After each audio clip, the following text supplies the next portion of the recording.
Good evening all. তোমরা সবাই কেমন আছো? আমার বান্ধবীর বার্থডে উপলক্ষে একটা ছোট্ট ভিডিও তোমাদের সামনে নিয়ে চলে এলাম। ওই যে দেখলে যে হাত নাড়ছিল প্রথমে, সেই বান্ধবীর বার্থডে।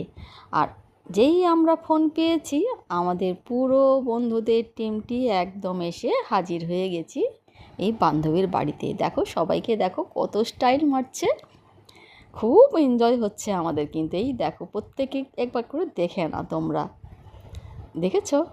এগুলো আমাদের সব আমার পুরো গ্যাং, মহিলা গ্যাং। আর আমাকে একটুখানি দেখে নাও, একটু আমাকে দেখে জানাও কেমন লাগছে।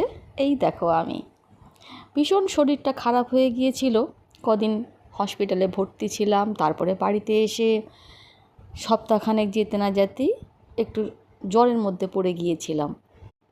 তারপরেও বান্ধবীর এরকম ফোন আসতে চলে গেছি আমরা সবাই মিলে আড্ডা দিতে।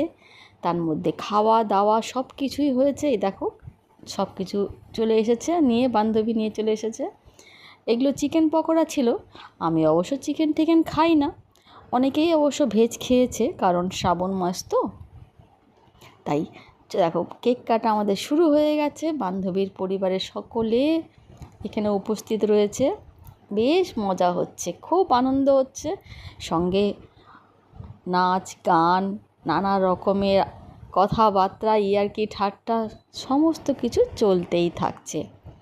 এটা আমাদের সবথেকে বড় যে টিমটা, সেই টিমের মেম্বারদের বার্থডে, সেই মেম্বারের একজনের বার্থডে। আমার ভিডিওটি একদম নতুন, তোমরা যদি আমার পাশে সব সময়তে থাকো, বেশ উপকৃত হব। এবং আগামী দিনে আমি যাতে এগিয়ে যেতে পারি, তার জন্য তোমাদেরকেও অনেক ধন্যবাদ জানাবো। আমার এই চ্যানেলটি একদমই নতুন, ছোটোখাটো শর্ট আমি দিয়েই থাকি। তা তোমরাও অনেকেই ভালোবাসা দিয়েছো, লাইক করে ভিউজ দিয়ে অনেকে দিয়েছো। তাই তোমাদের কাছে অনুরোধ করব, এইটাকেও একটু ভালোবাসা দিও। তোমরা সবাই ভালো থেকো।